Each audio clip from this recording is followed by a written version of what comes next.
Selamat pagi, salam sejahtera, salam sehat untuk semuanya.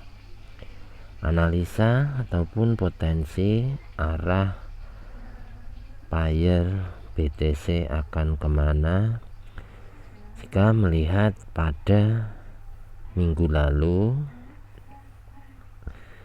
seminggu penuh dalam penurunan. Ini yang minggu lalu dianalisa hanya berkutak-kutik di sini untuk memvalidkan MHV karena nampak di atas terjadi double ekstrim pada time frame-nya daily, mematikan pergerakan pada time frame-nya weekly. Kita akan cek pada time frame-nya weekly apa yang berlaku di sini. Nampak jelas double ekstrim pada daily, MHV pada time frame-nya weekly.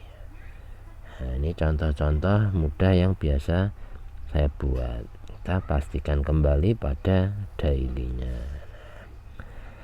Apabila analisa dari time frame besar seperti ini, yang membedakan adalah margin. Jadi ini hanya untuk melihat jarak jauh atau potensi besarnya akan dibawa kemana. Nah, jika didetailkan dari sini, ekstrim, TPW, MHV, candlestick arah tidak memberikan re-entry langsung membuat momentum, maknanya tidak wajib take profit. Ini contohnya. Hanya saja ini time frame besar. Untuk entry berhari-hari seperti ini butuh mental.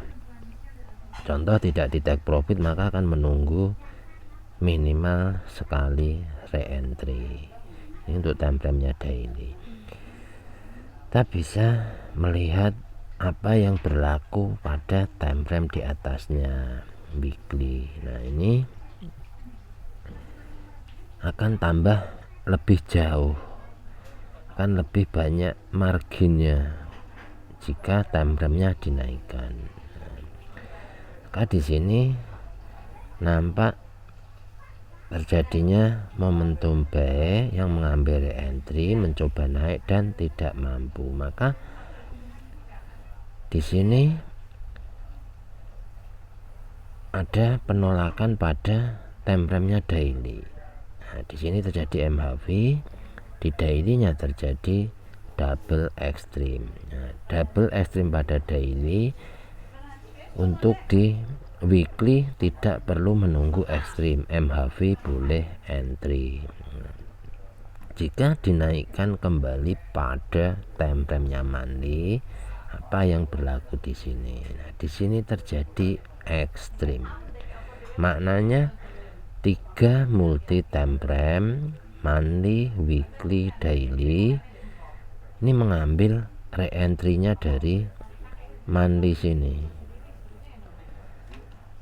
Monthly re-entry, weekly MHV, daily double extreme. Maknanya adalah RME. Nah, ini untuk time frame besar seperti ini hanya untuk melihat potensi jauhnya saja. Tidak perlu entry pada time frame besar seperti ini. Tetapi jika ingin hold panjang, ini boleh mengacu pada time frame besar. Ini contoh-contohnya untuk melihat time frame besar. Inilah yang membedakan margin, belum sampai sudah MC. Nah, ini yang tidak paham time frame besar berpindah ke time frame kecil. Nah, sekarang kita akan follow mulai dari daily. Nah, jika dilihat di daily, maka mappingan yang dibuat ini akan nampak seperti ini. Selanjutnya detailkan secara terperinci di mana boleh entry dan tidak boleh entry. Contoh pada time frame-nya daily, ada perubahan harga, ada perubahan tren. Candle close di bawah low BB, maknanya mencari entry-nya sell, nunggu di atas. Nah, ini yang trader kadang-kadang nggak sabaran, menunggu entry sell-nya. Maka ketika di bawah boleh nggak di buy? Boleh, selama paham di mana mengambil take profitnya, paham di daily-nya di mana akan entry sell, boleh diberikan mappingan ataupun tanda. Ya, apabila ada entry buy maka wajib pahami di mana mengambil take profitnya. Jangan sudah waktunya take profit tidak di take profit. Jangan dipaksakan market mengikut ke arah kita di mana kita setup. Tidak perlu, kita hanya mengikuti apa yang menjadi strukturnya BBMA. Nah, selanjutnya apabila daily sudah didetailkan, kita akan mencari setup pada H4 dan H1. Boleh entry di H4, boleh entry di H1. Ini yang akan menjadi entry hari-hari, bukan di time frame besar. Time frame besar hanya untuk melihat. Contoh target akan ke sini, maka inilah yang dapat kita lihat di time frame besar. Nah, untuk entry hari-hari seperti yang biasa sampaikan, ini boleh mengikut pada time frame-nya H4 di mana media trend ini berada. Nah, ini di sini nampak tren dalam penurunan untuk H4. Nah, selanjutnya jika dilihat di bawah apa yang sudah terjadi pada H4 ini, detailkan satu persatu di mana ada ekstrim naik ke sini, di mana ini terjadi momentum kembali, maka wajib detailkan.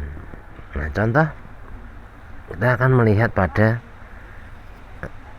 candle yang berada di sini. Ini ekstrim di sini, apabila tidak sabar menunggu akan sell di mahi sini ya. Ketika di sell di sini di bawah naik MC duluan padahal dijemput ya. Nah, ini entry-entry yang tidak sabar. Wajib memahami peranan di mana terjadinya momentum ini, mana yang wajib di follow gitu.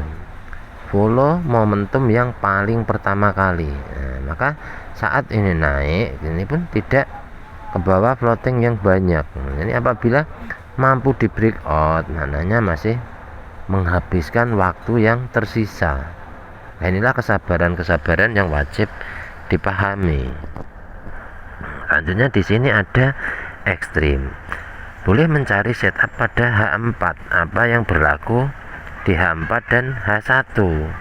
Nah, contoh H4-nya terjadi ekstrim, apa yang berlaku di sini. Nah, contoh menunggu sell di area MA5 10 mid BB ya. Contoh akan entry sell di situ. Jadi mappingan ini untuk tanda, bukan berarti langsung untuk entry, bukan seperti itu. Ini hanya untuk tanda. Apabila sudah sampai di sini, kita boleh pantau-pantau, menghabiskan kurang berapa menit untuk H4, kurang berapa menit untuk H1. Nah, ini yang wajib divalidkan tuh ini. Apa yang berlaku di H4, terjadinya ekstrim kenaikan tinggi ini kan di sini akan nampak. Apa yang berlaku di H1. Contoh di H1 di sini nampak. Di sini ada ekstrim. Ini kan sideway ya, sideway membentuk orientasi tembakan besar. Ekstrim di sini, ekstrim double ekstrim pada H1 mematikan pergerakan pada H4. Ini akan berlaku sama. Inilah teknik cara satu-satunya untuk mempermudah. Ekstrim H1 mematikan pergerakan H4. Nah, ini salah satu contohnya. Ini entry saat terjadinya ekstrim di H1 ya. Wajib mengikuti apa yang berlaku di H1, di mana wajib ngambil take profitnya. MA5 10 sampai mid BB ini target pengambilan profit dari ekstrim. Apabila dipaksakan tidak diambil profitnya, ini Anda candle beranjak ke bawah, maka ini akan kembali terjadi floating. Nah, inilah pengambilan profit sesuai time frame-nya. Ini analisa mengikuti apa yang sedang berjalan, apa yang saat ini berjalan. Ini apabila melihat pada time frame besar yang notabene mau turun, nah contoh pada weekly. Weekly malonya dimana bisa diberikan mapping ini kan. Nah ini di sini nampak pengambilan re-entry-nya kan ya. Nah, entah pengambilan re-entry-nya kita nggak detailkan di time frame kecil contoh H4, maka akan terseretnya jauh banget ya, dimana entry B-nya dimana. Ini kan jika dilihat di H4 ini kan sudah sampai gitu, yang mana benar kita akan mengikuti apa yang berlaku pada H4. Akan tetapi jika sudah sampai pada areanya B, maka kita akan B gitu. Ini double ekstrim pada time frame-nya H1 mematikan pergerakan pada time frame-nya H4. Ini cara bagaimana kita mencari entry. Jadi entry B ataupun sell ini wajib benar-benar dipahami. Arah besarnya mau kemana, bisa di hold itu entry di mana, entry di MHV ataukah entry di re-entry. Karena yang terjadi setiap hari ini bukan momentum, akan tetapi re-entry. Re-entry. Ini momentum tidak terjadi setiap hari. Ini tingkat kehati-hatian. Apabila ingin mencari B, pastikan ada ekstrim B. Jika baru terjadi ekstrim sekali, santai saja, entry, take profit secukupnya, tinggal menunggu ekstrim yang kedua. Jika masih terjadi penurunan, maka tunggu ekstrim yang ketiga, karena strukturnya BBMA minimal akan memberikan 3 titik untuk entry. Ini hanya minimal, jadi tinggal kita uji coba seberapa akurasinya tentang 3 level entry seperti itu.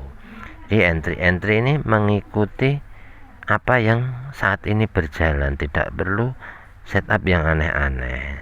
Nah, misalkan di sini ekstrim, wajib take profit ya, di take profit. Selanjutnya akan membentuk candlestick arah. Apabila candlestick arah, maka akan berlaku re-entry, baru membuat candlestick arah kuku, berlaku re-entry. Jadi ini perjalanan ini sangat panjang jika didetailkan satu persatu. Nah, kurang lebihnya seperti itu. Jika sudah di bawah, contoh pada time frame-nya daily, ini tinggal menurunkan time frame-nya saja. Ini sudah sampai, maka entry di time frame kecil bisa mengikut ke arah atas. Karena time frame besar sedang mengambil re-entry. Jika time frame besar mengambilnya, maka semua time frame kecilnya akan terjadi penurunan gitu. Nah, sekarang di H4 nya kan sudah ekstrim atau bisa dikatakan double ekstrim, maka ambil take profit secukupnya. H4 ini mempunyai kekuatan sangat besar ya. Hati-hati jika mengambil re-entry-nya H4 ini, maka cari setup H4 dan H1, boleh entry di M15, M5 mengikut setupnya H4 ataupun H1. Nah, apa yang berlaku di M15 inilah yang diikutin, apa yang berlaku di M5 inilah yang diikutin. Nah, ini contoh-contoh mudah saja. Masih kuat naik, maka cari entry-nya buy. Nah, jika sudah nggak kuat naik, maka cari entry sell. Nah, gitu aja. Ini dimana ada ekstrim yang mampu di breakout, maknanya masih akan berpotensi ke atas. Nah, gitu. Ini lebih mudahnya. Jadi time frame kecil mengikut time frame besar, ini nggak perlu disekalpingkan. Ambil take profit secukupnya, tapi bukan untuk scalpingan. Jika ingin scalpingan akan lebih cepat jika di M1, ini akan lebih cepat sekali ya, akan lebih nampak. Kita ambil 10 pip, ini akan lebih nampak sekali jika di M1. Nah, ini contoh-contoh mudah, ikuti apa yang saat ini berjalan, dimana boleh entry entry. Nah, kurang lebihnya cara entry bayar apapun itu sama, akan seperti itu. Ambil H4 dan H1 untuk mencari setupnya jangan terlalu besar gitu. Nah, kurang lebihnya untuk BTC ini akan retest ke atas ya. Paling tidak akan ke mid BB, kurang lebihnya seperti itu. Semoga bisa jadikan perbandingan buat teman-teman dan rekan-rekan, dan tambah hati-hati untuk mengambil entry. Terima kasih.